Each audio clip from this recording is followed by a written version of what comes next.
வணக்கம் welcome to orange candy. நம்ம இன்னைக்கு பார்க்க போகிற ரெசிபி வந்து ஒரு முட்டை வச்சு ஒரு சைட் டிஷ். இது வந்து டக்குன்னு ஒரு 2 நிமிஷத்துக்குள்ளே நம்ம ரெடி பண்ணக்கூடிய ஒரு எக் ஃப்ரை, இது முட்டை ஃப்ரை. ஸோ வாங்க இது செய்யறதுக்கு தேவையான பொருள் அதோட செய்முறை என்னன்னு வாங்க பார்க்கலாம். இதுக்கு வந்து நான் 3 பாயில்டு எக் எடுத்திருக்கேன். அதாவது 3 முட்டையை நல்லா வேக வச்சு தோல் உரித்து வச்சுருக்கேன். இந்த ரெசிபி வந்து நீங்கள் ரசம் சாதம், சாம்பார் சாதம், தயிர் சாதம் எது கூட வேணாலும் சாப்பிட்லாம். நல்லா சூப்பராக இருக்கும். அப்புறம் ரொம்ப குயிக்காகவும் 2 நிமிஷத்துக்குள்ளே செய்யக்கூடிய ரெசிபி. ஸோ வாங்க இதை எப்படி செய்யறதுன்னு வந்து பார்க்கலாம். நம்ம ஃபஸ்ட்டு வந்து ஒரு கடாயில் வந்து 2 டேபிள் ஸ்பூன் அளவுக்கு வந்து எண்ணெய் விட்டுக்கலாம். எண்ணெய் வந்து நல்லா சூடானதுக்கப்புறம் நம்ம அதில் வந்து இதுக்கு தேவையான அளவுக்கு வந்து உப்பு போட்டுக்கலாம். உப்பு ஆட் பண்ணதுக்கப்புறம் ஃப்ளேம் லோ பண்ணிவிடுங்க. ஃப்ளேம் லோ பண்ணிவிட்டு அது கூட வந்து 1 டேபிள் ஸ்பூன் அளவுக்கு வந்து குழம்பு மிளகாத்தூள், அதாவது வீட்டில் அரைச்ச மிளகாத்தூளை வந்து நான் சேர்த்துக்கிறேன். இன்கேஸ் இது இல்லைன்னா உங்ககிட்ட நீங்கள் வெறும் மிளகாத்தூளும் மல்லித்தூளும் சேர்த்துக்குங்க. ஃப்ளேம் லோ வச்சுட்டு நம்ம மசாலா வந்து நல்ல எண்ணெயில் வந்து வதக்கிக்கலாம், அதோட பச்சை வாடை போகிற வரைக்கும்.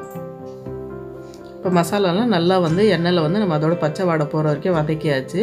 இப்போ இது கூட வந்து நம்ம 1/4 கப்போட கம்மியான அளவுக்கு, 1/4 கப்போட கொஞ்சம் கம்மியாக வந்து நம்ம தண்ணி வந்து இதில் சேர்த்துக்கலாம்.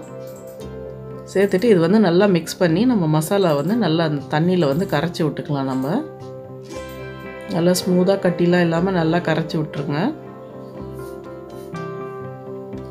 நல்லா கரைச்சி விட்டதுக்கப்புறம் ஃப்ளேம் லோவே வச்சுட்டு இது வந்து இதில் மசாலா இருக்கிற தண்ணி வந்து நல்லா வற்றிட்டு அதிலேருந்து வந்து எண்ணெய் பிரிஞ்சு வர ஸ்டேஜ் வரைக்கும் நல்லா வந்து அதை கிண்டி விட்டுட்டுருங்க.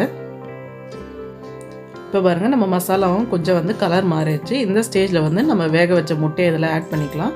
இதுக்கு வந்து நீங்கள் முட்டையை வந்து நான் கட் பண்ணுற மாதிரி வந்து 2 பாதியாகவும் கட் பண்ணி நீங்கள் ஆட் பண்ணிக்கலாம். இல்லைன்னா கத்தி வச்சு அங்கங்கே நீங்கள் வெட்டு மாதிரி போட்டுக்கலாம்.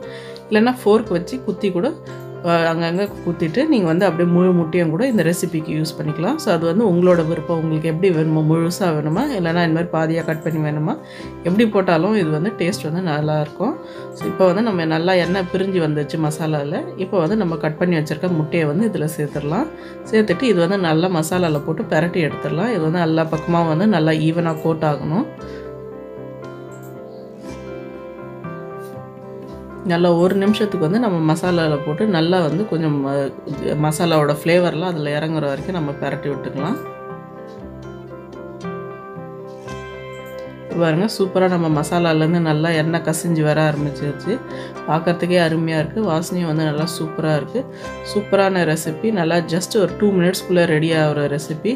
இது வந்து நல்லா சைட் டிஷ், லைக் சாப்பாடுக்கு வந்து எந்த சைட் டிஷ் வந்து நல்லா சூப்பராக இருக்கும்.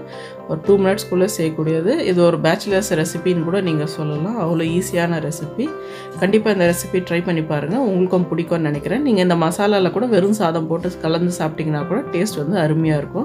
ட்ரை பண்ணி பார்த்துட்டு எப்படி இருந்துச்சு வந்து கமெண்ட் செக்ஷனில் சொல்லுங்கள். அப்புறம் இந்த வீடியோ உங்களுக்கு பிடிச்சிருந்தால் லைக் பண்ணுங்கள், ஷேர் பண்ணுங்கள். மறக்காமல் எங்கள் சேனல் ஆரஞ்சு கேண்டிக்கு சப்ஸ்கிரைப் பண்ணுங்கள். நன்றி.